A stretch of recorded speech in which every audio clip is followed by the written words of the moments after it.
She ruled for 63 years. She presided over an empire that covered a quarter of the Earth's surface. She outlasted prime ministers, wars, and revolutions. And yet, for nearly a decade, she vanished. Her people called her the Widow of Windsor. Her critics called her a ghost, but history would come to call her something else entirely, the grandmother of Europe.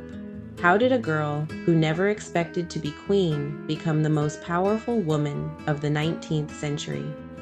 How did someone who collapsed under grief rise to define an entire era? Was it destiny, sheer will, or was it something coded into her from the very beginning? Today, we decode the life of Queen Victoria through the lens of human design, and what we find might just change how you see your own story. Human design is a system that maps your unique energetic blueprint, how you're designed to make decisions, where you draw your power, and what happens when you're living out of alignment with your true nature. It draws from ancient systems and quantum physics, synthesized into a single chart calculated from your birth data. Queen Victoria was born on May 24th, 1819 in Kensington Palace, London. Her chart reveals a manifesting generator, one of the rarest and most powerful types in the system. Manifesting generators are built for speed, multi-passionate output, and unstoppable momentum. They are here to respond, then act, and when they do, they can move mountains. Her profile: 3-5, the martyr/heretic. A profile written in trial, error, and transformation. Someone whose greatest lessons come through what doesn't work and who is seen by the world as a figure of rescue and radical change. And her incarnation: Cross, the sleeping phoenix. A cross of transformation, of rising from the ashes, of latent power that awakens slowly but burns with extraordinary heat. From the very beginning, her design pointed to one thing: a life of falling, rising, and leaving everything changed in her wake. Victoria's childhood was, by almost any measure, a controlled experiment in suppression. Her mother, the Duchess of Kent, and her scheming advisor, Sir John Conroy, devised what history now calls the Kensington System, a strict regime designed to isolate young Victoria from the outside world, keep her dependent, and position Conroy himself as the power behind the future throne. She was never allowed to be alone. She slept in her mother's room until the night she became queen. She could not walk down a staircase without someone holding her hand. Every interaction was monitored, every friendship controlled. In human design, the line 3, the martyr, learns exclusively through trial and error. It is a kinesthetic line. It must touch the stove to know it's hot. It discovers truth by bumping into what's not true. But here's the tragedy of Victoria's early years. The Kensington System was designed to eliminate trial and error entirely. She was never allowed to fail, never allowed to experiment, never allowed to be wrong. For a third-line soul, this kind of conditioning doesn't build strength. It builds a dam. And dams, as we'll see, eventually break. But something else was stirring beneath the surface. Manifesting generators have what's called sacral energy, a deep, gut-level life force that doesn't ask permission, it responds. And despite every restriction, young Victoria was absorbing everything: languages, music, politics, history. She was building, quietly and furiously, the inner world that would one day become an empire. Her open centers meant she was highly conditionable, deeply sensitive to the energy of those around her. In the Kensington System, surrounded by manipulation and fear, she absorbed anxiety, distrust, and powerlessness. This is the shadow side of open centers.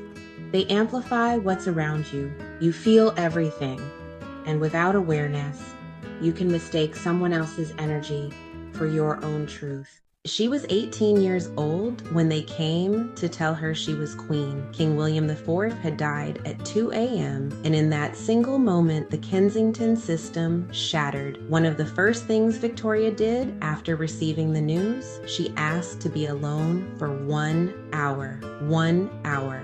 After 18 years of enforced company, she claimed her first moment of solitude. For a manifesting generator, responding from the gut is everything. And in that hour of silence, something in Victoria's gut responded to the weight of the crown, not with fear, but with readiness. Her first act as queen was to hold a privy council meeting alone without her mother. Her advisors expected a timid girl. What they got was a sovereign. Prime Minister Lord Melbourne reportedly said he had never seen anything like it. She was composed, clear, and certain. The sleeping phoenix was beginning to stir. Then came Prince Albert. For a 3-5 profile, relationships are laboratories. The third line learns through intimate bonds, what works, what doesn't, and what transforms you through the trying. Victoria had been so isolated that Albert was, in many ways, her first real relationship, and it worked profoundly.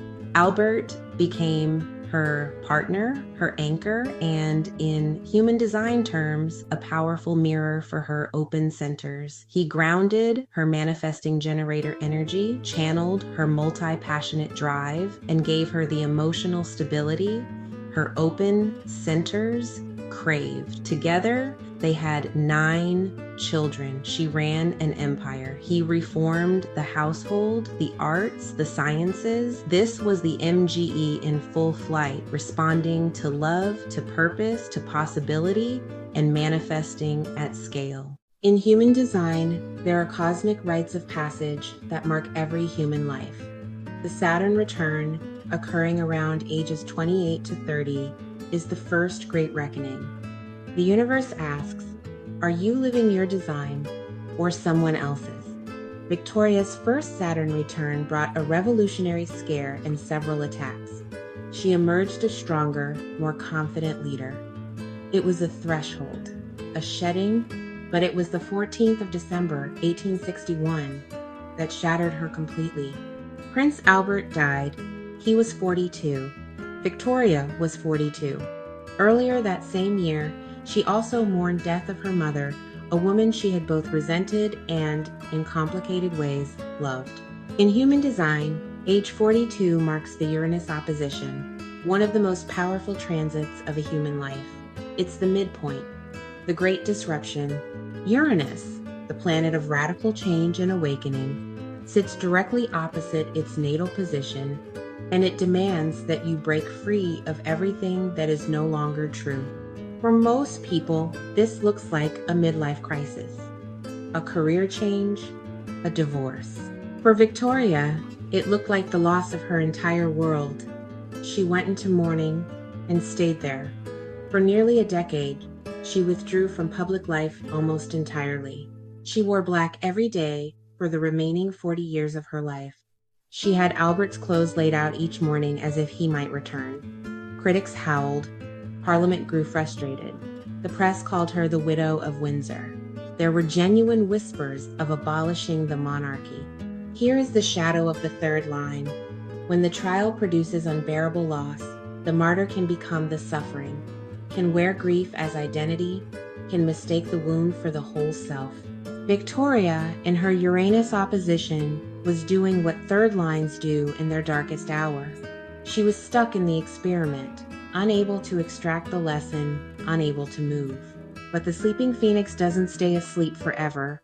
Around age 48 to 51, every human being experiences the Chiron return, the return of the wounded healer to its natal position. It's the transit that asks, can you alchemize your deepest wound into your greatest gift? For Victoria, the Chiron return coincided with a slow, painful, powerful reemergence. A series of events conspired to pull her back into the light. A Republican movement that threatened the crown, the near death of her son Edward from typhoid, and the patient, persistent counsel of Prime Minister Disraeli, who understood her emotionally in a way few ever had. And here, finally, the fifth line of her profile began to fully activate. The heretic is the projected figure, the one others look to for answers. The one who carries universal themes, not personal ones. The fifth line doesn't get to be merely human. The world needs them to be more. Victoria had spent decades as a private widow, but her design was always pointing toward this, becoming the symbol. By her Diamond Jubilee in 1897, 60 years on the throne, Victoria had become something beyond a monarch.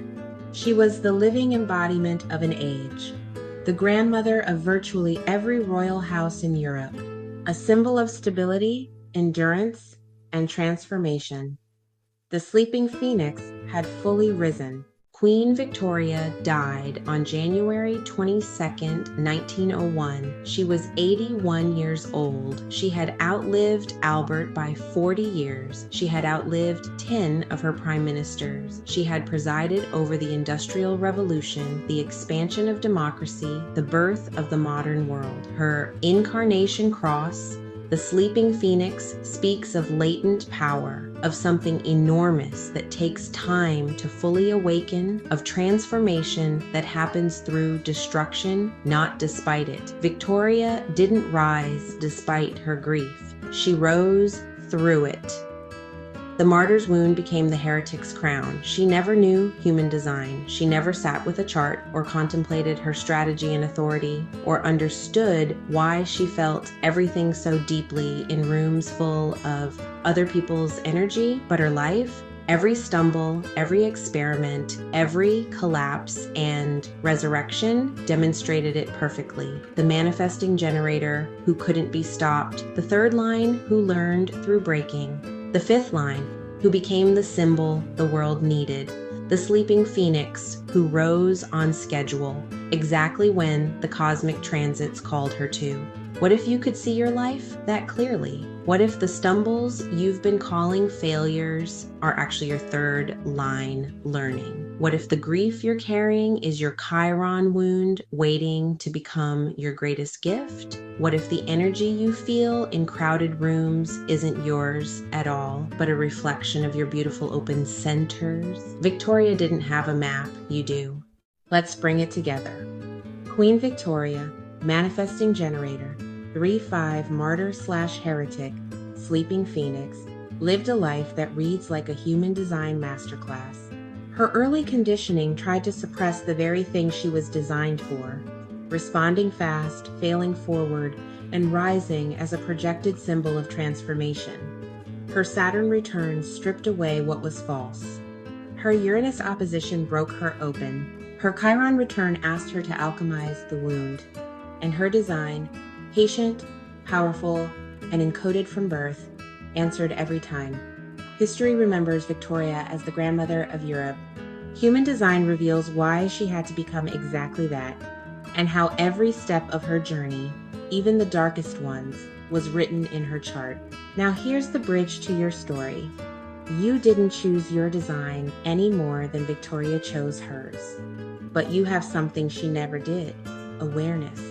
The ability to look at your blueprint consciously, to understand your type, your profile, your transits, and to stop fighting the design that was always trying to take you somewhere extraordinary. If Victoria's story sparked something in you, if you felt that flicker of what if my chaos has a pattern too, then your next step is simple. Take our free clarity quiz to discover your human design type, profile, and the unique blueprint that's been shaping your life all along. The link is in the description. Your sleeping phoenix is waiting. It's time to rise.